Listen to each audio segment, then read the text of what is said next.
오늘 마가복음 1장 29절로 31절 이 말씀을 통해서 베드로 장모가 열병에서 치유함을 받고 바로 수종을 드는 치유가 됐다는 것을 이제 본인도 알고 주변에 있는 모든 사람도 알 수 있는 온전한 건강을 되찾아진 하나님의 일하심이 오늘 본문에 소개가 되고 있어요.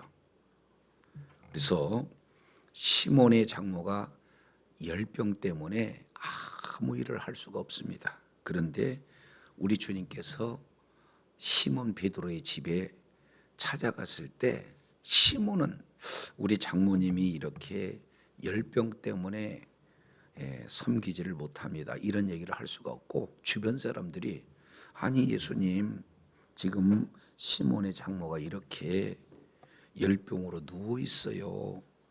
예수님 꼭 좀 치료해 주세요 라고 우리 주님 앞에 간청했을 때 우리 주님께서 이제는 이 열병을 치유해 주시는데 오늘 이 열병 치유한 이 기사에 대한 내용이 마태복음 그리고 마가복음 누가복음에 공통적으로 이렇게 나타났어요. 그런데 마태 기자는 똑같은 베드로 장모의 열병에 일어났던 내용에 대해서 이제 우리 주님께서 어떻게 사역을 하셨는가, 마태의 관점은 바로 열병을 앓고 있는 장모를 만졌다라고 하는 관점으로 봤어요. 그러니까 한마디로 본다면 손을 얹어서 기도했더니 열병이 떠나갔다. 그래서 그러한 이 만지는 그런 쪽에 마태는 조금 더 깊게 영감을 받아서 기록하고 있는 성경이 마태라면 마가 기자는 어떻게 열병이 나았는가 봤더니 먼저 손을 딱 잡고 일으켰더니 잡고 일으킨 그 이후에 바로 열병이 떠나갔다 하고 잡아서 일으키는 장면을 조금 더 분명하게 소개했던 자가 마가 기자가 되겠죠. 근데 누가는 달라요. 누가는 여러분 잘 알고 있지만 바로 그 직업이 뭡니까? 의사예요. 근데 의사의 관점으로 이 열병을 어떻게 치유했느냐 봤더니 예수님의 권세로 열병을 꾸짖었다 이렇게 말씀을 하고 있어요. 그래서 우리 주님은요 풍랑을 향하여서도 꾸짖고 귀신을 향하여서도 꾸짖고 그리고 열병을 향해서도 뭐요? 꾸짖었어요. 그러니까 이제는 우리 주님께서 피조물인 모든 존재에 대해서 명령했을 때 예수님의 말에 순종해서 모두가 다 이제는 순종하는 그런 놀라운 기적 역사가 일어나게 된다는 것, 이것이 의사 누가가 보러본 그런 어떤 관점의 모습이에요. 그래서 오늘 저와 여러분이 이제는 우리 주님이 이렇게 행하시는 일들 가운데 치유의 역사가 일어나는데 그 치유의 역사가 우리 주님이 바라건대 저와 여러분에게 말씀하시는 내용은 요한복음 12장 내용을 통해서 보면은 이런 일들이 이제는 우리에게만 예수님에게만 일어난 것이 아니라 예수님이 하는 일 우리도 할 것이다. 이 내용을 요한복음 14장 12절에 이렇게 표현을 하고 있어요. 내가 진실로 진실로 너에게 이르노니 내가 믿는 자는 나의 하는 일을 그도 할 것이요 이보다 더 큰 것도 하리니 이는 내가 아버지께로 감이라. 이런 은혜가 있기를 원합니다. 그러니까 베드로의 장모의 그 일을, 베드로의 장모의 열병을 치유하는 그 일은 예수님이 하셨다 이렇게만 받아들인다면 그 일은 저와 여러분의 일이 못 돼요. 그런데 이 일은 저와 여러분이 이 일을 뭐하고 교훈을 받아서 이 일이 저와 여러분의 사건이 되기를 원하는 것이 주님의 뜻인 줄로 믿으시기를 바랍니다. 자, 이제 한 군데 더 찾아보겠습니다.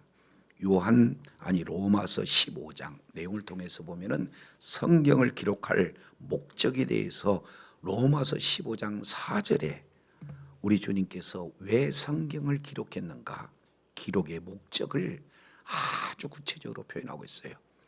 무엇이든지 전에 기록된 바는, 그러니까 성경에 기록된 무엇이든지 모든 것은 우리의 뭐를 위해서? 교훈을 위해서. 그러니까 성경 전체에 기록된 모든 내용은 다 저와 여러분에게 교훈이 되기 위한 내용이라는 것을 사도 바울은 말씀을 하고 있어요. 따라서 베드로 장모가 열병을 낳았고, 그리고 그 열병 낳은 것은 저와 여러분에게 교훈 주는 내용을 요한복음 14장 12절 내용을 보니까 예수님이 하던 일 너희도 할 뿐만 아니라 그보다 더 큰 일을 하기 위한 목적이다 라는 것을 이렇게 저와 여러분이 깨닫는다면, 이제 신학자들이 이제 기적 끝났어요 라고 하는 것은 신학자들의 말. 근데 성경은 지금도 여전히 믿는 자에게는 이런 표적이 나타나는 줄로 깨닫기를 바랍니다. 그래서 저와 여러분이 이러한 여러 가지 육체적인, 환경적인 여러 가지 어려움을 예수 그리스도의 말씀을 믿는 믿음으로 말미암아 해결받을 뿐만 아니라 해결받는 인생을 넘어서 해결하는 자가 되기를 바랍니다. 예수님은 성경 안에 갇혀져 있기만 하지 않아요. 이제는 살아계셔서 오늘 또 성경 밖에서 이제는 하나님의 놀라운 일하심으로 저와 여러분에게 나타나서 오늘 또 마음껏 일하시는 기적의 주님이신 줄로 믿습니다. 자, 그래서 예수님은요 3대 사역이 있어요. 몇 대 사역? 그러니까 예수님은 이 땅에 오셔서 하신 사역을 크게 압축한다면 3대 사역이다. 바로 가르치고 전파하고 고치고, 이 내용을 마태복음 4장 23절에 기록을 하고 있어요.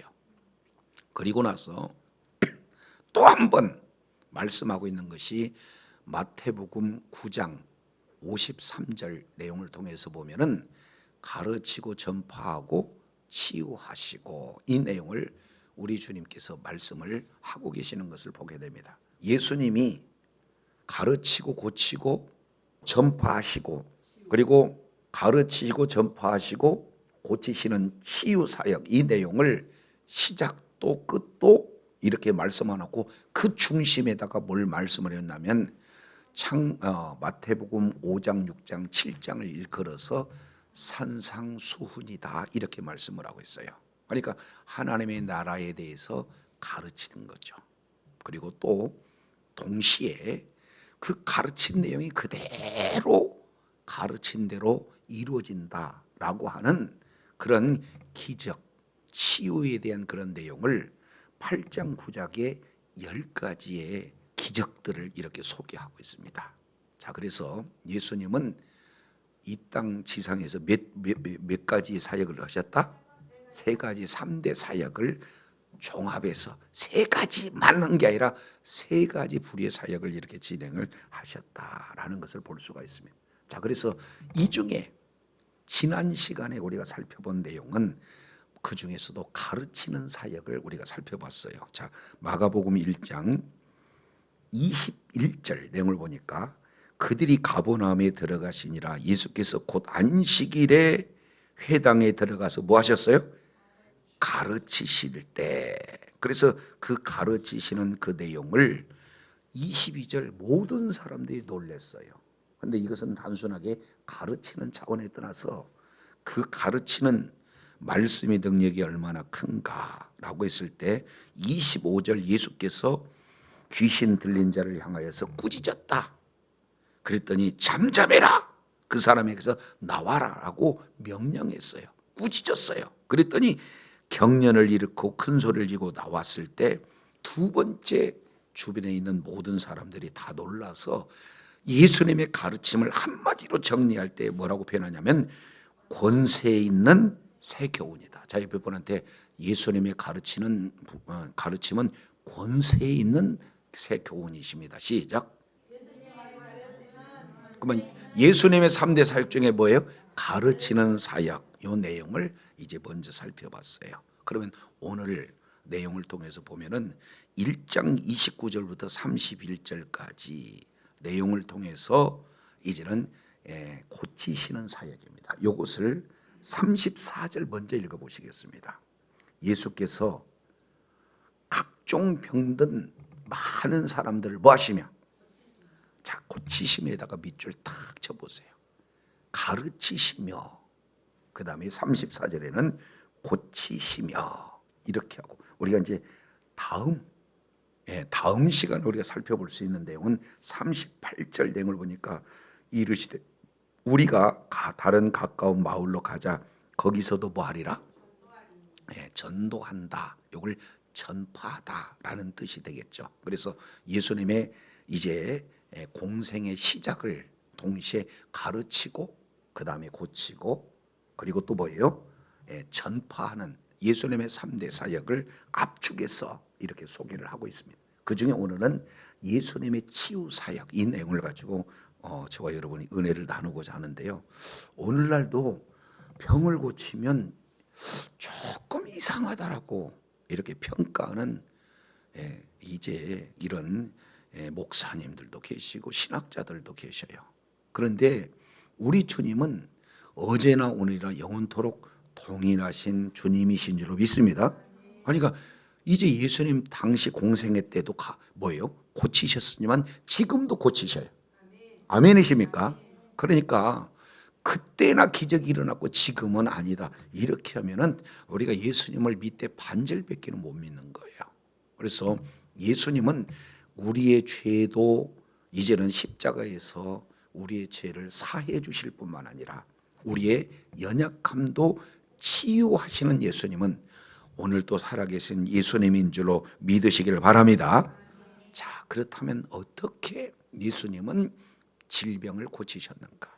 그리고 그 고친 질병을 그저 예수님은 고치는 능력의 주님으로만 보실 것인가? 아니면 예수님이 하시던 일 우리도 할 수 있는가? 이 부분들을 이제 오늘 본문을 통해서 살펴볼 수 있겠는데요. 자, 먼저 1장 29절 한번 보세요. 1장 29절 내용을 보면은 회당에서 나와 이렇게 표현하고 있습니다. 자, 이 회당은 1장 21절 내용을 보면은 어느 지역에 있는 회당이냐 봤더니 가버나움의 그런 회당에 들어갔어요. 이때는 언제냐? 안식일이었다. 지금 이렇게 말씀을 하고 있어요. 그러니까 모든 경건한 사람들은 그때 당시 안식일은요 목숨 걸고 지키는 그 시대에 우리 주님께서는 안식일임에도 불구하고 어떻게 됐어요? 진정한 참 안식이 무언지 안식일 날 귀신 들린 자를 치유함으로써 참된 안식을 이제 안식일의 주인이 누구신지를 정확하게 이제 보여주고 계시는 그런 장면 아닙니까? 그런데 아직까지 종교성에 매몰되어 있던 그 당시 사람들은요 함부로 안식일 날 일할 수 없는 그런 내용이기 때문에 그저 지켜만 보고 있는 것을 볼 수 있어요. 자, 그런데 자 안식일 날 나왔습니다. 그런데 나와서 어디를 갔느냐? 시몬과 안드레의 집에 들어갔다. 이게 29절 하반절에 있는 그런 내용이에요. 곧 야고보와 요한과 함께 시몬과 안드레의 집에 들어갔다. 여기서 시몬은 누구냐? 베드로를 시몬 이렇게 표현하고 있는 거죠. 그러니까 예수님이 지금 어느 집에 들어갔어요? 베드로 집에. 그러니까 지금도 가버나움 바로 회당 근처 아주 가까운 그곳에 누구 집이 있느냐? 베드로 집이 있어요. 그래서 안식일 날 회당에서 이제는 가르치는 사역을 하시고 난 다음에 그 회당에서 나오자마자 베드로의 집에 들어갔는데 30절 보세요. 30절 시몬의 집에 들어갔어요. 베드로 집에 들어갔더니 그곳에 장모님도 와 계시는데 그 장모님이 열병으로 지금 모아 있는 상태다? 누워 있는 상태다. 그러니까 예수님이 오시면 섬겨야 하는데도 불구하고 섬길 수가 없어요. 왜? 병이 들어서 열병이 들어서 지금 섬기지 못하고 누워 있는 그런 상태예요. 자, 이런 상태에서 사람들이 곧 그 여자에 대해서 예수께 여짜온대. 그러니까 바로 예수님한테 찾아가서 예수님 바로 베드로의 장모님이 이렇게 열병으로 누워 있어요 라고 예수님에게 지금 가르쳐 줬다 이렇게 얘기했다는 거예요. 그런데 신기한 사건이 나타납니다. 31절 보세요. 나아가사 그 손을 뭐요? 잡아 일으키시니. 자, 거기다가 손을 잡아 일으키시니 거기다가 밑줄 한번 쫙 쳐보세요. 근데 신기하게도 그 손을 잡아 일으키시니 이렇게 얘기했을 때 어떤 현상이 나타나요? 열병이 떠나가요. 근데 열병이 떠나갔는지 안 떠나갔는지 어떻게 하느냐? 여자가 누워있던 여자가 갑자기 뭐 하는 거예요? 수종을 들었다는 것은 나았다는 거예요? 낫지 않았다는 거예요? 확실히 나았다는 증거가 뭐냐? 누워있는 장모님이 수동주는 장모님으로 지금 완전히 회복이 되었다. 그러면 여기에서 딱 마가가 보는 관점을 본다면 어떻게 열병 들었던 베드로 장로가 어떻게 해서 열병을 나았는가? 열병 상태와 열병에서 치유된 상태 딱 하나의 정보는 예수님께서 손을 잡아 일으켰다라는 근거예요. 그러면은 이런 손을 잡아 일으킨 결과 열병이 떠나갔으니까 저와 여러분이 예수님이 손을 잡아 일으키시는 그 의미가 뭔지를 저와 여러분이 깨닫고 저와 여러분도 예수님처럼 손을 잡고 이제는 일으키는 그런 일이 있을 때 이런 질병이 떠나가고 치유가 되는 놀라운 역사가 있게 될 줄로 믿습니다. 그러니까 이 일은 예수님께서 하시는 것이지만 이렇게 기록한 내용을 로마서 15장에는 바로 우리를 위한 교훈 이렇게 표현하겠으니까 이 내용은 저와 여러분에게도 동일하게 있어야 될 줄로 믿습니다. 자, 그러면은 이런 부분들이 도대체 어떤 의미를 가지고 있는가?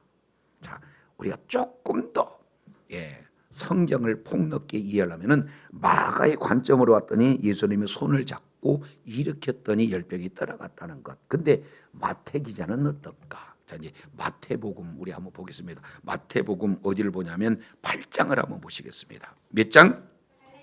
자, 마태복음 8장 이 내용은 마태는 베드로 장모를 치유한 사건을 조금 이제 관점을 달리하고 있다는 것을 우리가 눈치챌 수가 있는데 어디를 보냐면은 8장 14절 한번 보실까요?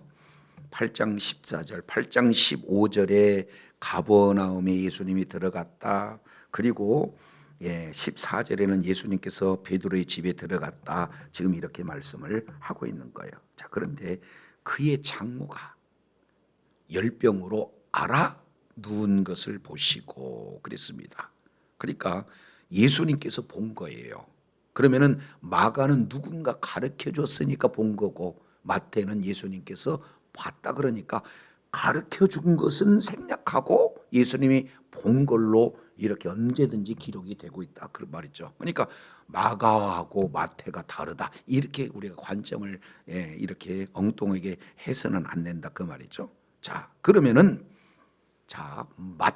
마가는 잡아 일으키시는 것이 치료의 그런 어떤 하나의 전환점이다 이렇게 본다면 마태 기자는 또 달라요. 자, 15절 내용을 통해서 보니까 그의 손을 뭐하니? 자, 다시 그의 손을 뭐하니? 이제 우리가 세 군데를 찾아볼 텐데 이게 혼돈돼요. 자, 마가는 그 손을 뭐했다? 잡아 일으키시니. 마태는 뭐예요? 손을 만지시니. 손을 만지자마자 열병이 떠나갔어요. 그러니까 마태는 예수님의 바로 뭐예요? 그의 손을 만지니까 떠나갔다. 지금 이렇게 말하고 있는 것을 보게 됩니다. 이해가 되실 줄로 믿습니다. 자, 이제 요것까지 머릿속에 딱 기억을 하세요. 그러면 마태가 바라보는 관점, 마가가 바라보는 관점 똑같은 사건이지만 그 강조점이 조금씩 차이가 있다라는 것을 살펴봤어요. 그래서 마태는 손을 만지시니 마가는 손을 잡고 일으키시니. 그러면 누가는 어떨까?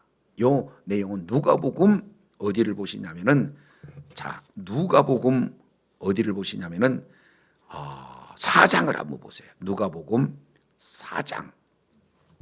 똑같은 사건을 마태, 마가, 누가가 기록하고 있습니다. 그러면 이 공관복음 같은 관점으로 바라보고 있는 이 공관복음 이 내용을 통해서 보면 각각 강조점이 약간씩 다르고 있는데 이것을 종합해 보면은 예수님께서 어떻게 베드로 장모의 열병을 치유했는가, 그 치유의 원리가 이 속에 고스란히 담겨져 있다. 이걸 이제 우리가 찾아가는 과정이 있습니다. 자, 누가복음 4장 38절 예수께서 일어나 회당에 나가사, 그 다음에 어디의 집에?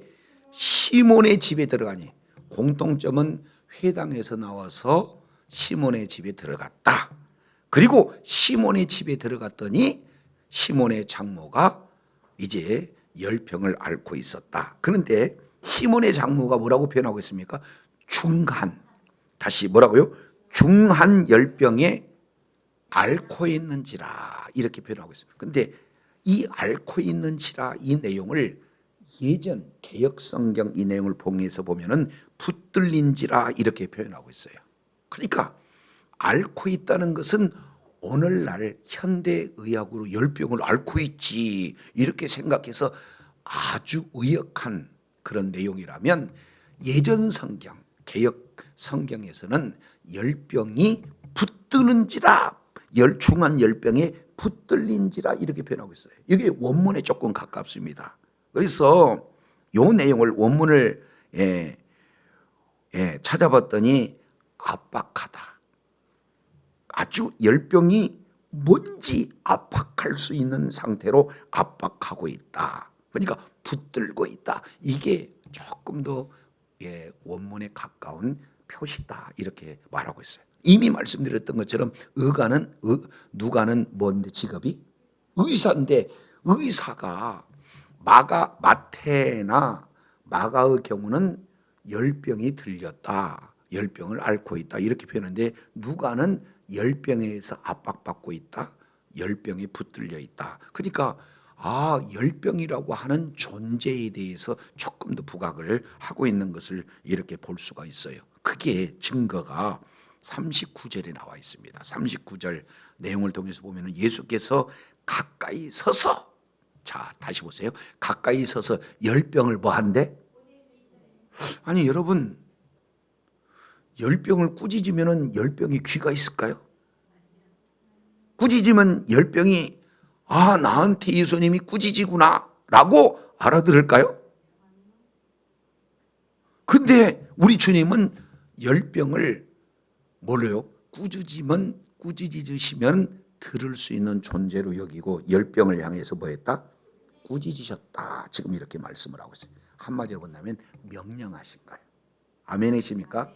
그래서 열병을 향해 꾸짖을 때 열병은 꾸짖음을 받고 떠나가면은 열병에서 치유함을 받게 되는 줄로 믿습니다. 그러니까 열병을 꾸짖으니까 병이 뭐 했다? 듣고 떠나갔으니까 여자가 곧 일어나 수종을 들었다. 지금 이렇게 말씀을 하고 있어요. 자, 그러면 세 가지입니다.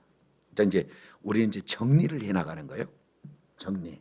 마태는 손을 대니, 그리고 마가는 손을 잡아 일으키시니, 그리고 누가는 뭐예요? 열병을 향해서 꾸짖으시니. 그러니 이게 순서가 있어요. 순서가. 요 내용을 보면은, 자, 세 가지 내용을 본다면은, 마태 내용으로 본다면은 손을 얹었다. 다시 뭐라고요? 그리고 두 번째 누가처럼 꾸짖는다. 그리고 마가처럼 꾸짖고 난 다음에 손을 잡아 일으키니. 자, 그러면 이제 세 단계를 우리가 하면은 이게 꼭 그렇지만 않지만 우선순위가 이렇게 되는 것을 볼 수가 있어요. 자, 이걸 기억하기 위해서는 어디를 보냐면 손을 얻는다, 손을 댄다는 의미가 어디 속에 담겨져 있는가, 이 내용을 우리가 조금 살펴볼 필요가 있어요. 손을 얻는 예수님이 왜 말씀만 해도 열병은 꾸짖으면 떠나가는 것이니까 꾸짖기만 해도 말씀만 해도 이제는 열병이 떠나가는데도 불구하고 왜 굳이 손을 얹었을까 하는 그 내용을 우리가 따져볼 필요가 있어요. 자, 우리 누가복음 찾으셨으니까 한번 보실까요? 누가복음 4장 한번 다시 보세요. 누가복음 4장 40절. 해질 적에, 해질 무렵에 사람들이 온갖 병자를 데리고 나오매. 자, 여기서 해질 무렵이라고 하는 것은 유대인들은요, 하루의 시작이 아침부터 저녁이에요, 저녁부터 아침이에요? 오늘이 며칠인가요? 25일이 안식일이다. 그러면은 26일도 안식일이야. 그러니까 25일 저녁부터 시작해서 26일 저녁 때까지, 바로 해질 이전까지가 안식일이에요. 이해가 되시죠? 그러니까 안식일은 저녁부터 시작해서 저녁까지 이렇게 되는 겁니다. 그러니까 해질 무렵, 그러니까 지금 예수님께서 가버나움 회당에서 안식일 날 말씀을 가르치고 이제는 베드로 장로 집에 나와 있는데, 예수님이 가르치는 이 가르침이요, 권위 있는 새 교훈이야. 모두가 다 놀라요. 그러니까 나도 우리 가정에 지금 내 남편이, 내 아내가, 내 자녀가, 그리고 내 알고 있는 지인이 예수님만 만나면 뭐 하는데? 치유를 받겠는데 하필 지금 무슨 날이에요? 안식일이 때문에 안식일만 기다려라, 안식일만 끝나라 기다리고 있는데 마침 뭐예요? 해가 칠 무렵 되니까 이제 새로운 날이 되니까 안식일이 끝난다 그 말이죠. 그러니까 해 칠 무렵에 사람들이 그냥 막 몰려오는 거예요. 온갖 병자들이 다 이제 각각 데리고 예수님 앞에 나오는 겁니다. 그런데 예수님은 신기하게요, 한번 다르면 일일이 그 위에 손을 얹으사, 일일이 그 위에 손을, 그러니까 모든 병자들을 말씀만으로도 치유할 수 있는데 우리 주님은 일일이 손을 얹고 고치셨다. 지금 이렇게 말씀을 하고 있는 것을 보게 됩니다. 아멘이십니까? 자, 그러면 여기까지. 그러면 손을 얹으면서 치유했다는 것은 이제 의사인 누가가 봤을 때 빠짐없이 한 사람 한 사람 손 얹고 이제 치유해 주셨다는 사실을 누가복음을 통해서 우리가 살펴볼 수가 있어요. 그러면 이제 의미입니다. 의미. 다시 뭐라고요? 의미. 예수님은 하시는 모든 일은 성경을 이루기에 의해서 하시는 내용인 줄로 깨닫기를 바랍니다. 그러면 왜 손을 얹었을까? 왜 손을 얹었을까? 하는 그 내용을 보게 되면요, 하나님의 말씀을 이루기 위해서요. 자, 이제 마태복음 8장을 한번 보겠습니다. 마태복음 8장. 왜 손을 얹었는가? 일일이 다 한 사람 한 사람을 손을 얹어서 치료했다. 누가가 이제 말씀하는 내용을 통해서 우리가 살펴봤어요. 자, 8장 15절. 그의 손을 만지시니 열병이 떠나가고 여인이 일어나서 예수께 수종 들더라. 16절입니다. 처음에 똑같은 사건이에요. 사람들이 귀신 들린 사람을 많이 데리고 예수님께 오거늘 예수께서 말씀으로 귀신을 쫓아내시고, 말씀으로 귀신을 쫓아내고 병든 자를 뭐 했어요? 고치시니. 근데 병든 자를 고치실 때는 어떻게 고치셨어요? 누가 입장으로 보니까 뭐예요? 일일이 손을 얹고 고치셨다. 귀신은 쫓아내고 병든 사람들은 일일이 손을 얹고 고치셨다 라는 것을 마태와 누가복음을 같이 보니까 우리가 알 수가 있다. 이것을 말하고 있어요. 그러면은 왜 우리 주님은 병든 자를 손을 일일이 얹으면서 고쳤을까? 이는 설명하고 있어요. 자, 이제 마태복음 8장 17절. 이는 선지자 이사야로 하신 말씀에 우리의 연약한 것을 친히 뭐하고? 담당하시고 병을 뭐한다? 짊어지셨도다. 여기 이제 두 가지예요. 여기에 복음의 가장 중요한 내용을 이렇게 말씀을 하고 있습니다.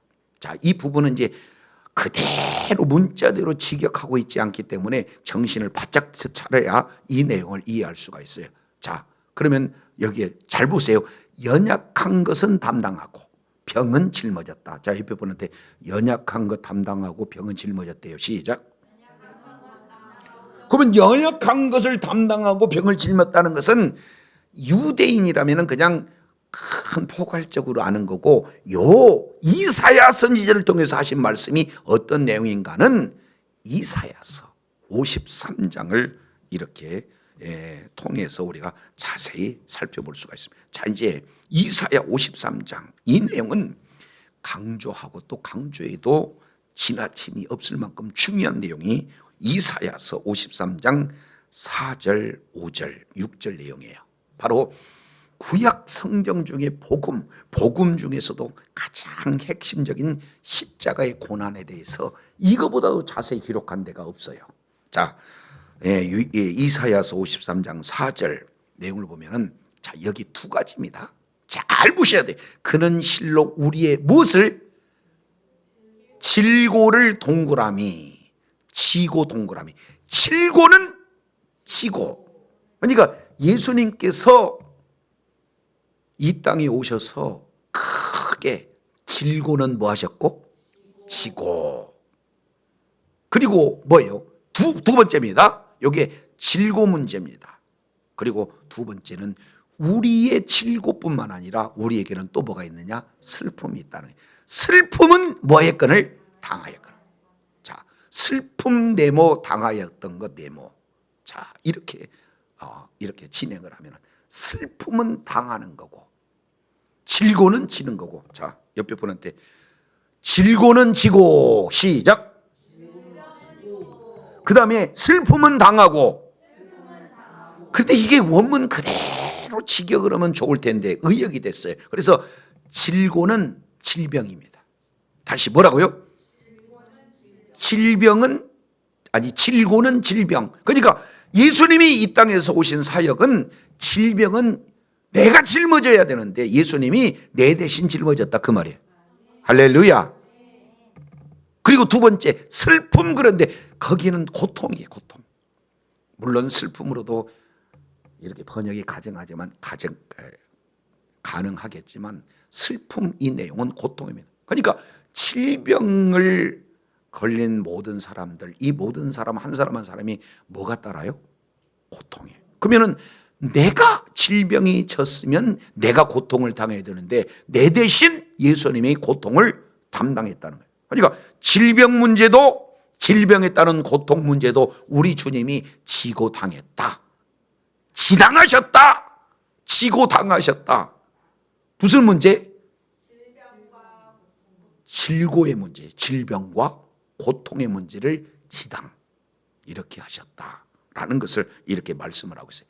이것은 한마디로 본다면요, 질병에 관련된 모든 내용을 우리 주님이 담당하셨어요. 자, 그런데 두 번째입니다. 두 번째, 이사야서 53장 5절 한번 보세요. 5절 내용을 보면 그가 찔림은 우리의 뭐 때문에? 허물. 이 허물이라고 하는 것은 페샤흐라는 단어예요. 그러니까 허물이라기보다는요, 반역의 죄. 그러니까 내가 반역을 해서 하나님을 등져서 하나님을 배반해서 하나님께 반역해서 내가 찔려야 되는데 내가 찔리는 것 대신 내 반역죄를 통해서 누가 찔렸느냐? 예수님이 찔렸다는 것. 그래서 거기에 허물, 이 내용은 페샤흐, 배반한 죄 이렇게 표현을 하고 있어요. 그러면 예수님이 왜 등짝에 그렇게 상했을까? 왜 손과 발에 대못을 맞으셨는가? 자, 이 내용은 우리의 뭐 때문에? 죄악, 아온이라고 해요. 죄악, 본질적인 바로 그 죄악, 내 속에 있는 그런 죄악, 이것 때문에 상했다. 자, 그러면 질문하겠습니다. 예수님이 우리들의 모든 죄를 짊어지시고 죄 문제를 해결해 주셨다 믿으시면 아멘. 그러니까 우리가 예수를 믿는다는 것은 내 죄 때문에 예수님이 죽으셨다는 사실을 믿는 믿음 아니겠습니까? 근데 이것까지가 한계다 그 말이에요. 오늘날 예수 믿는 믿음을 가진 사람들이 예수 믿었다 그러면 내 죄 때문에 죽었다는 사실은 다 인정하는데 내 질병의 고통을 예수님이 담당했다는 사실은 안 믿어요. 그런데 진짜 예수님을 믿는다는 것은 내 죄 문제도 해결했지만 내 질병 문제도 해결해 주셨다는 사실을 다 믿으시길 바랍니다. 그래서 이제 하나님 앞에 죄 문제가 해결이 되어지면은 그가 징계를 받음으로 우리가 뭘 누려요? 평화. 예. 그래서 그가 채찍에 맞음으로 어떻게 돼요? 나음을 입었다. 그러니까 여기서 평화라고 하는 그 내용이 이제는 슬픔이 변화해서 평화가 되는 거고, 그 다음에 뭐예요? 그의 나음은 질병이 변화해서 나음이 되는 거죠. 그러면 잘 보면 이사야서 53장 5절 내용을 보면은 그가 찔림은 우리의 허물 때문이요 그가 상함은 우리의 죄악 때문이라. 여기까지가 뭐예요? 예수님이 우리의 죄 문제를 해결해 주셨다는 것. 두 번째, 그가 징계를 받음으로 우리가 평화를 누리고 그가 채찍에 맞음으로 우리가 나음을 입었다. 그러면 우리의 무엇을? 질병을 담당을 해 주신 것이 바로 예수 그리스도의 놀라운 십자가의 은혜인 줄로 깨닫시길 바랍니다. 자, 이제 옆에 보는데 요거 놓치면 안 돼요. 죄도 해결해 주시고 질병도 해결해 주실 때 시작. 그러면은 죄 문제만 해결해 주고 질병은 안 치료해 줘야 되나요? 죄도 해결했다면 질병도 치료해 주는 거예요. 근데 이것을 우리가 알아야 돼. 근데 아니 저는요, 우리 주님께서 지혜 주셨기 때문에 언제든지 병원 가고 약 먹고 이건 당연히 해야 돼요. 그러나 예수님께서도 치유하고 계신다는 사실을 믿으시기 바랍니다. 그러니까 먼저 우리 주님이 기도해서 고쳐질 그런 어떤 질병이라면은 병원 안 가고 약국 안 가고도 치료될 그런 은혜가 주어진다면은 먼저 우리 하나님 앞에 믿음으로 기도하면 나가는 은혜가 있기를 원합니다. 근데 모든 것을 그렇게 하라는 내용이 아니다 그 말이죠. 저도 아프면 병원 갈 때 있고 아프면은 약 먹을 때도 있고 또 때로는 병원 가지 않고 기도해서 해결되는 그런 경우도 있어요. 그러니까 모든 것을 일률적으로만 이렇게 할 수 있는 영역이 아니다. 그래서 예수님이 내 죄 때문에 죽으셔서 내 죄를 용서하셨다는 확실한 믿는 믿음이 저와 여러분이 이제 가득할 때 바로 이제는 저와 여러분에게 영원한 생명이 주어져서 지옥 가지 않고 천국 갈 수 있는 은혜가 주어진 줄로 믿습니다. 그리고 이 땅에 살아가면서 이제는 우리에게 질병과 그에 따른 고통의 문제 역시 마찬가지로 우리 주님께서 피의 값을 지불함으로 말미암아 저와 여러분에게 온전한 이런 회복의 은혜가 주어졌다는 것을 깨달으시길 바랍니다. 아멘이십니까? 네. 그러니까 고칠 목적이라면 병원 가고 약국 갈 수 있어요. 그러나 예수님께서 질병 문제도 해결해 주셨다는 그런 확실한 믿는 믿음을 가지고 살고자 한다. 그러면은 죄 문제뿐만 아니라 질병의 문제도 해결해 주셨다라는 사실을 우리가 믿음으로 나갈 수 있다라는 걸 기억하시길 바랍니다. 아멘이시죠? 자, 그러기 위해서 예수님 우리의 죄를 짊어진 것과 똑같이 오늘 누가 기자는 일일이 아픈 사람한테 손을 얹어서 이렇게 치료해 줬다는 것은 우리의 죄가 우리의 아픔이 누구에게 지금 넘어가는 거예요? 예수님에게 넘어간 거예요. 아멘이십니까? 그리고 조금 더 폭넓게 우리가 이제는 질병 때문에 우리가 고통받아야 할 것을 예수님이 십자가에서 짊어지셨다라는 사실을 이제는 저와 여러분이 확실하게 믿는 믿음을 가진다면은 이제는 질병의 치유의 은혜도 저와 여러분에게 주어지게 된 줄로 깨닫시길 바랍니다. 이걸 예수님이 직접 말씀하셨어요. 자, 이제 마가복음 이제 첫 번째입니다. 이제 지금까지는 배경을 쫙 설명해 봤어요. 자, 요거 머릿속에 기억하시고 다시 한번 어디를 보냐면은 마태복음 27장 26절. 참고적으로 이사야 선지자는 예수님이 탄생하기 전 약 700년 전에 이사야를 통해서 메시아가 오면은 이사야 53장 우리의 질병을 짊어지고 우리가 당해야 할 고통을 우리 주님이 가져가셨다. 우리의 죄를 예수님이 짊어지고 우리의 죄를 용서해 주셨다라는 사실을 이제 미리 예언하셨어요. 근데 신기하게도 예수님께서 십자가에 죽으시기 바로 직전에 바로 십자가에 달린 것이 아니라 26절, 27장 20절로 보니까 이에 바라바는 그들에게 놓아주고 예수님은 뭐하고? 채찍질하고 십자가에 못 박혀 넘겨주니라. 그러니까 채찍질 당했어요, 안 당했어요? 그러니까 신기하게도 이사야 선지자를 통해서 하신 말씀을 그대로 이루셨다. 아멘이십니까? 근데 이 내용을 예수님의 제자가 이렇게 소개를 하고 있어요. 그 중에 우리 어디를 보냐면 베드로전서 2장입니다. 저는 이 말씀 가지고 큰 은혜를 받았고 지금도 받고 있어요. 계속해서. 그래서 베드로전서 2장 24절 친히 나무에 달려 우리의 죄를 담당하셨으니, 그러니까 여기서 나무는 십자가의 또 다른 표현이 되는 거예요. 그러니까 신명기 21장 내용을 보면은 나무에 달린 자마다 저주를 받는다라는 말씀을 이루기 위해서 우리 주님은 쇠에 달리지 않고 뭐에 달렸어요? 나무에 그 얘기는 십자가가 무슨 죽음이냐? 저주의 죽음이에요. 우리가 받아야 할 저주를 예수님이 몸소 받으신 저주가 십자가다, 그 말이죠. 그래서 친히 나무에 달려 그 몸으로 우리의 무슨 문제를 담당했어요? 이사야 53장 뭐예요? 5절의 말씀. 먼저 죄 문제를 우리 주님이 담당하셨다. 그런데 죄 문제만 그러느냐? 아니, 이는 우리로 죄에 대해서는 죽고 의에 대해서는 뭐하려 함이라? 살려라 함이라. 우리의 죄는 예수님에게로 넘어가고 예수님의 의는 우리들에게 넘어왔어. 이걸 전각을 해요. 아멘이십니까?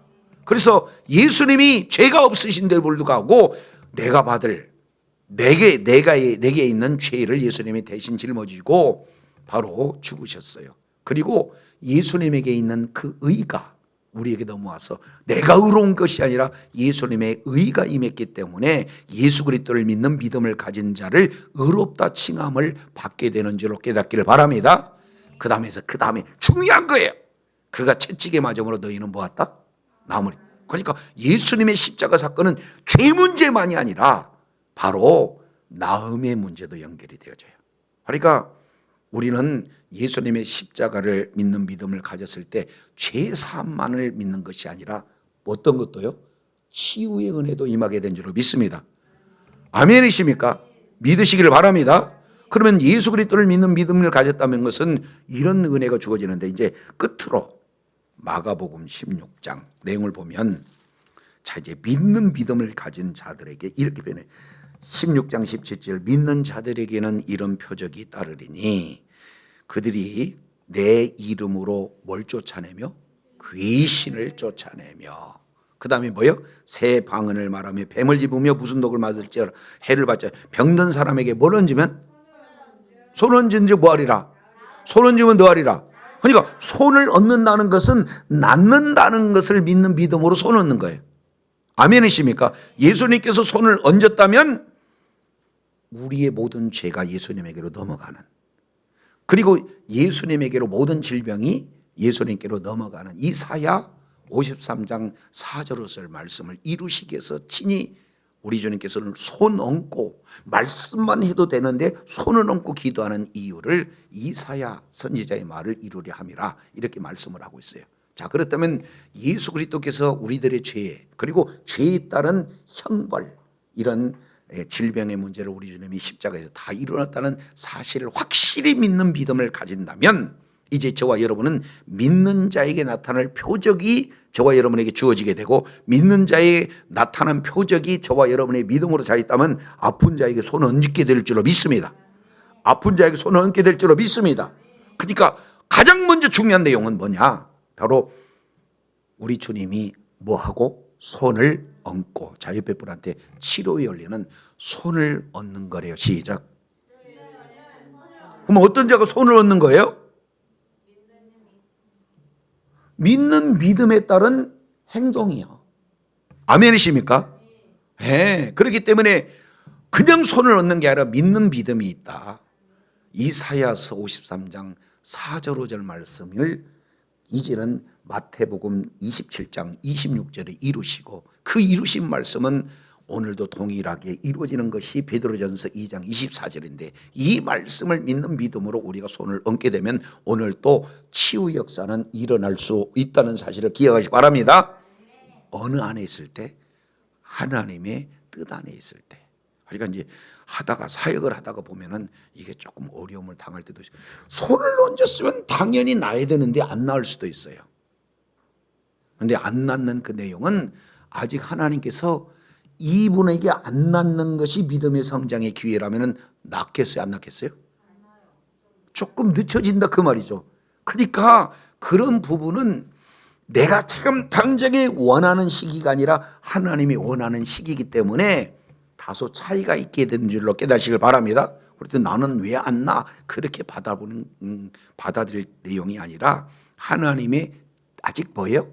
원하시는 때가 이루어지지 않는 거예요. 그러니까 어떤 사람은 즉각적으로 나아서 하나님 앞에 영광 돌리기도 하지만 어떤 사람은 조금 더디 오지만 더디 오는 걸 통해서 믿음에 더욱 견고해서 마침내 하나님께 영광 돌릴 수 있는 그런 방법으로 주님께서 이끌어 가신다는 것도 있다는 것 우리는 분별해야 될 줄로 믿습니다. 자, 그러면 이제 크게 마태, 마가, 누가를 봤더니 세 가지 있어요. 하나는 손을 얹었다는 마태, 그리고 누가는 꾸짖었다는 누가, 그리고 손을 얹고 일으켰다는 마가. 이 내용을 이렇게 살펴봤더니 이게 순서가 그렇게 되더라. 그래서 저와 여러분 믿는 믿음을 가지고 손 얹고 날마다 주님의 일하심을 경험하는 복된 은혜가 있기를 간절히 소망합니다. 그러니까 먼저 우리는 뭐 해야 되는 거예요? 손 얹고 기도하는 거예요. 아멘이십니까? 주님께서 채찍에 맞음으로 나음을 입었다. 주님께서 채찍에 맞음으로 나음을 입었다. 확실한 믿는 믿음으로 손을 얹을 때 하나님의 그 능력의 손이 움직이게 될 줄로 믿습니다. 약속의 말씀이 그대로 이루어지게 될 줄로 믿습니다. 그러니까 손 얹고 안 얹고는 안 된다 그 말이죠. 아멘이십니까? 그러면 손 얹어서 그 다음에는 어떻게 해야 되느냐? 손 얹고 난 다음에 오늘 누가는 이렇게 변해요. 뭐 해라? 꾸짖어라. 그러니까 이 꾸짖는 것은 성경 여러 군데 나와 있습니다. 우리 주님은 마태복음 8장 내용을 보면은 풍랑을 향하여 꾸짖은 줄로 믿습니다. 마가복음 1장 내용을 보면은 귀신을 향하여 꾸짖은 줄로 믿습니다. 그리고 오늘 누가복음에서는 뭐라고 해요? 병을 향해서 꾸짖을 수 있단 말이에요. 아멘입니까? 정확한 대상을 놓고 꾸짖을 때 이 하나님의 말씀에 그대로 순종하는 그런 자리에 악한 영들은 있게 된다는 거 기억하시 바랍니다. 그러니까 뭐 하는 거예요? 한번 따라하겠습니다. 예수 이름으로 명하노라. 열병은 떠나갈지어다. 열병은 떠나갈지어다. 감기는 떠나갈지어다. 암병은 떠나갈지어다. 당뇨는 떠나갈지어다. 명령해야 된다 그 말이죠. 아멘이십니까? 근데 한 번 했는데 안 돼요. 언제까지? 될 때까지. 한 달이고 1년이고 2년이고 그냥 될 때까지면 하나님은 반드시 이루어 주신다는 것. 아멘이십니까? 그러니까 내가 그걸 지쳐서 내가 믿음이 연약해서 도중에 지금 응답이 눈 목전에 와 있는데 쉬면 안 된다. 그래서 우리는 손을 얹고 1단계 2단계 뭐 하는 거예요? 꾸짖다 명령하는 거예요. 아멘이십니까? 근데 이런 경우도 있어요. 기도를 할 때 우리는 하나님의 자녀예요.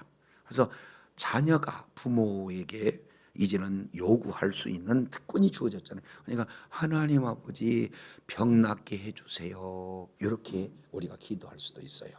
그런데 우리 주님께서는 이제는 예수 그리스도를 믿는 믿음을 가진 장성한 믿음을 가진 자에게는 이미 이제 병 고칠 수 있는 바로 능력도 은사도 주어지게 된 줄로 믿으신다면 이젠 우리는 꾸짖게 될 줄로 믿습니다. 명령하게 될 줄로 믿습니다. 그러니까 뭐 하는 거예요? 사탄아 물러가라. 귀신아 떠나가라. 질병은 이제는 떠나갈지어다. 명령하게 될 수 있다 그 말이죠. 그러니까 간구할 수도 있고 뭐 하는 거예요? 명령할 수. 아멘이십니까? 그러니까 우리는 언제든지 뭐 하고 있어요? 하나님이 나에게 주신 권세를 활용하게 되는. 그래서 간구보다는 우리 주님은 저와 여러분에게 가르쳐 주기를 뭐를 하라고 했어요? 명령하는 겁니다. 꾸짖어라, 선포하는 저와 여러분의 자리에 있기를 간절히 소망합니다. 이거 굉장히 중요해요. 자, 제가 이제 너무나 큰 충격적인 그런 어떤 내용이기 때문에 제가 20년이 지나도 막 두고두고 써먹어요.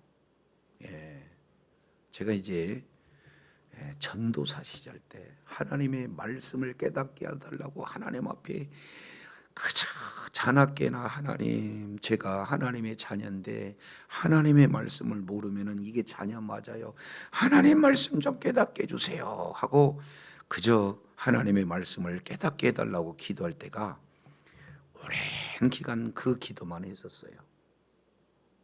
그런데 이제 어느 때 되어질 때 하나님, 제가 이제 신학교를 가서 목회를 이렇게 해야 되는데, 아니 나도 못 믿는 말씀을 성도들한테 믿으라 가르칠 수는 있어도 과연 내가 확신이 있겠습니까? 하나님의 말씀이 살아있는 말씀인 것을 저도 체험케 해달라고 하나님 앞에 기도하는데 돈 안 들어가고 대상도 많고 가장 손쉽게 할 수 있는 방법을 우리 주님께서 눈으로 딱 보게 하시더라고. 그게 뭐냐면은 믿는 자들에게는 5가지 표적이 나타난단다. 다시 뭐라고요? 아니 마가복음에 나와 있잖아요. 내 이름으로 귀신을 쫓아내고 뱀을 짚고 무슨 독을 마시다가 해를 받지 않고 새 방언을 말 안 하고, 그리고 뭐예요? 병든 자의 손을 얹어. 근데 병든 자의 손을 얹은지 나으리라. 이게 얼마나 좋냐고. 아니 병원 의사들 한번 보세요. 주 진료 과목이 다 달라. 어떤 분은 외과, 어떤 분은 내과, 어떤 분은 피부과, 어떤 분은 안과. 근데 우리 주님은요 종합. 안과가 와도 외과가 와도 피부과가 와도 예수 이름으로 고친 줄로 믿습니다. 그런 은혜를 저와 여러분에게 주셨다 그 말이에요. 아멘이십니까? 그러니까 어느 특정한 분야만 전문가가 아니라 모든 것의 전문가가 예수 그리스도 이름으로 이루어질 줄로 믿습니다. 얼마나 좋아요. 그잖아요. 특별히 무슨 수술도구 안 갖고 다녀도 그냥 큰 건물 인테리어 하지 않아도 있는 그곳에서 치유의 역사가 나타나게 될 줄로 믿습니다. 너무 설레잖아요. 그래서 하나님이 이 말씀이 진짜 살아있는 말씀으로 되게 해달라고 기도를 했는데 하나님의 은혜가 임했어요. 제 아내가 허리가 아팠고 약 9년 동안 거의 반신불수처럼 이렇게 다녔을 그때 우리 하나님이 갑자기 이런 마음을 주셨어요. 그런 믿음을 주셨어요. 그래서 사모님 놓고 자 여기에 제가 이렇게 막 아주 리얼하게 얘기했더니 아니 이걸 하나님이 주신 은혜예요. 봤더니 사모님한테 임팩트 있게 하려면은 실감나게 해야 될 거 아니에요. 성경이 이렇게 썼대 그러면은 믿음이 안 가잖아요. 그래서 하나님이 나한테 손을 얹으면 낫는다라고 사람들의 이름을 써놨는데 그 이름 속에 내 이름이 있다. 그랬더니 우리 사모님이 눈이 큰 눈이 아닌데 막 눈이 이만큼 커져요. 세상에 어떻게 남편 이름이 성경에 기록됐다고 저 양반은 저렇게 뻥을 치냐. 그래서 나는 있다. 그랬더니 본인은 제가 봤을 때는 아마 뻥친 것 같다 이렇게 얘기한 것 같아요. 그래서 제가 찾아줬어요. 그래서 16장 17절 여기다 딱 펴놓고 여기다가 믿는 자들에게는 이렇게 읽어보라고 그랬어요. 그랬더니 우리 사모님이 믿는 자들에게는 그래서 내가 큰 호통을 쳤죠. 성경을 읽을 때 그렇게 읽은 게 아니다. 믿는 자들에게는 이렇게 읽어봐라 그랬더니 또 말을 잘 들어요. 그냥 믿는 자들에게는 그러면은 이게 쓱 지나갈 텐데 믿는 자들 왜 큰 소리로 읽으라 그러냐면은 우리 주님이 믿는 자들 했더니 성경 이 속에다가 믿는 자들 이름 다 집어넣으면은 수억 명이 되니 그 속에다가 내 이름을 집어넣어놨다. 그러니까 나는 이걸 읽을 때 믿는 자들의 내 이름이 들어갔고 나는 믿는다. 제법 어거지가 통해야 안 통해요? 그래서 우리 그때 당시 전도사님이 이상한 사람은 아니겠구나 이렇게 한 거죠. 그래서 믿는 자 들에게, 그러니까 이것은 지금 나한테 준 내용입니다 이렇게 했더니 우리 사모님이 일단 끄덕끄덕. 그래서 1, 2, 3, 4는 모르겠고 마지막 5번째 믿는 자들 나한테는 손을 얹어 뭐하리라? 나으리라. 요 내용을 이사야서 53장, 마태복음 27장, 베드로전서 2장 이 내용을 쫙 설명하면서 왜 믿는 자에게는 이런 나으리라고 할, 손을 얹은 자 나으리라는 그 근본 내용을 설명을 하고 손을 딱 얹었더니 나았을까요 안 나았을까요? 현장에서 갑자기 우리 사모님이 오 그러더라고. 왜 그러냐면 막 척추가 떠다닥 움직이고 또 신경이 막 움직인다는, 나는 모르는데 본인이 그래요. 갑자기 그래서 왜 그러는데요 그랬더니 나는 믿음이었고 사모님이 믿음이었는데, 왜 그러냐면 체험이 딱 오니까 나은 줄로 믿습니다.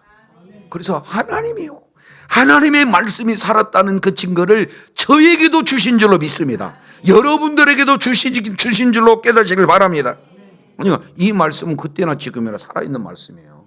아멘이십니까? 우리가 신학에 갇혀 있으면 이 말씀은 가르치는 말씀이에요. 근데 살아있는 말씀이라고 우리가 보여줄 수는 없어요. 자, 그러면 첫 번째 단계, 손을 얹어라. 손을 얹은 적 나으리라. 자, 옆에 분한테 믿으면 손을 얹을 수 있어요. 시작. 아멘이십니까? 그러니까 어디가 아프다 그러면은 그냥 놓고 그냥 주여 손 얹었습니다. 예, 손을 얹으면 나으리라 하신 말씀이 이루어지기를 원합니다. 계속 기도하시기를 바랍니다. 요것까지는 초보 단계 1단계. 두 번째는요, 누가가 가르쳐줬어요. 예수님이 뭐 했대? 손만 얹은 게 아니라 그 다음에 뭐 했대요? 꾸짖었대요. 자, 이제는 허리에 통증이 있다면 허리에 통증을 주는 영 떠나갈지어다. 너는 나와 상관없다. 나는 하나님의 자녀다. 너는 떠나가야 돼. 떠나갈지어다. 너는 이미 사탄의 머리는 십자가에서 완전히 박살났다. 할렐루야. 꾸짖기를 바랍니다. 꾸짖어야 되는 거예요. 아멘이십니까? 아니, 점심 식사 때 우리 김성도님이 얘기를 이렇게 해주시는데 갑작스럽게 나도 모르게 짜증이 난다는 거예요. 그러면 짜증한테 쳐야 돼요? 짜증을 그냥 꾸짖어 버려야 돼요? 나한테 없는 짜증을 주는 영, 네가 너하고 나하고 무슨 상관인데 나가라! 나갈지어다! 꾸짖어야 될 줄로 믿습니다. 아멘이십니까? 저도요, 막 가끔씩 이게 이렇게 올라와. 그러면은 요것을 어떻게 해야 돼요? 예, 혈기, 분노, 예수 이름으로 떠나간다. 난 너와 상관없다. 나는 너를 대적한다. 내 속에서 떠나갈지어다. 내 정체는 이미 탈로 났다.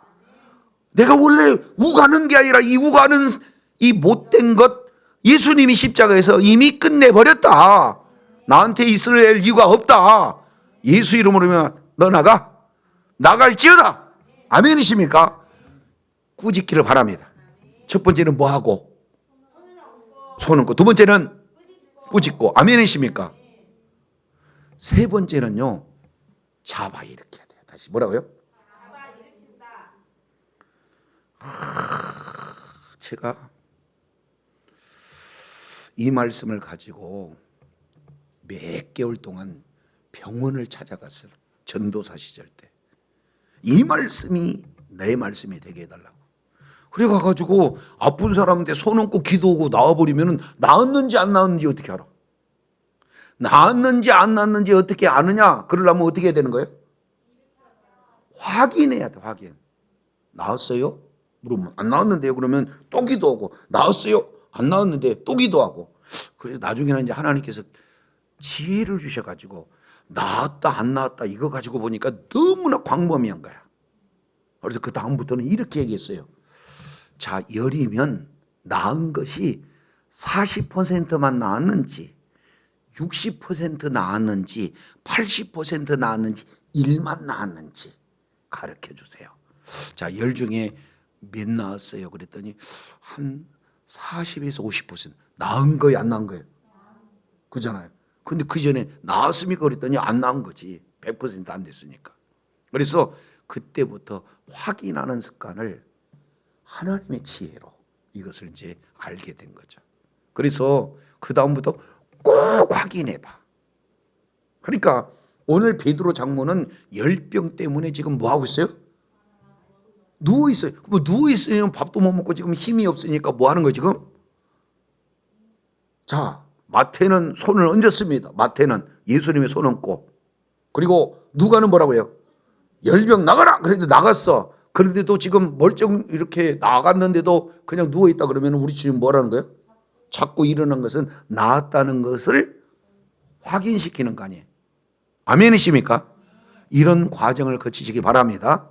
그래서 저와 여러분 믿는 믿음이 있다면 손을 얹고, 그리고 나에게 주신 예수 이름의 권세가 이제는 주어졌기 때문에 예수 이름으로 꾸짖고, 그리고 낳게 되었거든 확인해서 날마다 하나님께서 이 질병을, 내 문제, 이 질병 문제를 이렇게 치료할 뿐만 아니라 아직까지도 질병의 고통 가운데 있는 사람들을 질병에서 자유케 하는 그런 자로 저와 여러분이 존귀하게 쓰시기를 원한 줄로 믿으시길 바랍니다.